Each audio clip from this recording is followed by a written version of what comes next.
In today's reading from 2 Corinthians, Paul concludes his appeal to the Corinthian church to contribute generously to an offering being sent to the church in Jerusalem. Read carelessly, one could get the impression from Paul that the one who gives money will receive more money in return. But that is not at all a fair reading of what Paul is saying, and in fact, it's the source of one of the most pernicious errors in the modern church, the so-called prosperity gospel. Hello, I'm Stuart Baskin, pastor of First Presbyterian Church of Tyler, Texas, and this is your daily devotional for Saturday, June 7th, 2025. I'm usually pretty generous in my treatment of other traditions in the church, traditions whose beliefs and practices are different from ours. I recently did an entire study of H. Richard Niebuhr's Christ and Culture, the point of which was that none of us fully embodies the whole gospel, and that others, both individuals and traditions, often express important truths and are worthy of our respect, even if we disagree with them. But there are a few movements in the church that have earned my disdain, and one of them is the so-called prosperity gospel. In fairness, not all who practice this particular form of Christianity are dishonest, but even then, they tend to trade on people's desperate hopes for an improved life, often to the benefit of the church leaders who tend to live extravagant lifestyles at their expense. So let's listen to what Paul says.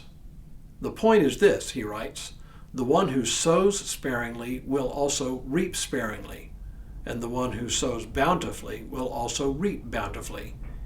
Each of you must give as you have made up your mind, not reluctantly or under compulsion, for God loves a cheerful giver. And God is able to provide you with every blessing in abundance, so that by always having enough of everything, you may share abundantly in every good work. As it is written, He scatters abroad, He gives to the poor, His righteousness endures forever. He who supplies seed to the sower and bread for food will supply and multiply your seed for sowing and increase the harvest of your righteousness.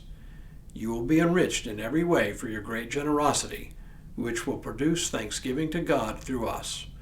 For the rendering of this ministry not only supplies the needs of the saints, but also overflows with many thanksgivings to God. Through the testing of this ministry, you glorify God by your obedience to the confession of the gospel of Christ and by the generosity of your sharing with them and with all others, while they long for you and pray for you because of the surpassing grace of God that He has given you. Thanks be to God for His indescribable gift. So I think you can see here how someone could plausibly link generosity to the promise of receiving an even greater financial return. But here's the problem with that. Giving with the expectation of receiving more in return is not generosity at all, anything but. It becomes a self-centered attempt to enrich oneself through the vehicle of financial giving to the church. If Paul seems to promise this, remember that Paul's whole theology is based on the idea that we cannot earn God's favor. Why would he directly contradict himself by suggesting that God will reward financial generosity with even greater financial gain? It makes absolutely no sense. But does that mean generosity is without reward? Not at all. Just not financial reward, let alone salvation. In fact, I always say that I can promise that when you give generously, it will leave less money in your pocket, or your bank account, as the case may be. No, the reward for generosity is the satisfaction of having participated meaningfully in God's kingdom and in spreading the good news of God's grace. Another reward is the increase of God's gift of generosity. The more generous we are, the more generous we tend to become. And finally, a generous heart is one that is turned more and more to God. As Jesus said, where your treasure is, there your heart will be also. What Paul is really saying is that our generosity reflects the generosity of God, and that in our generosity, God is glorified. That's why he ends this whole discussion by his doxological conclusion, "Thanks be to God for his indescribable gift."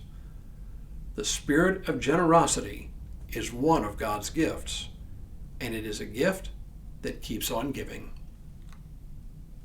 When we return on Monday, Paul mounts a defense of his apostolic authority. But for now, may God continue to bless you and keep you in all that you do this day and in all the days ahead.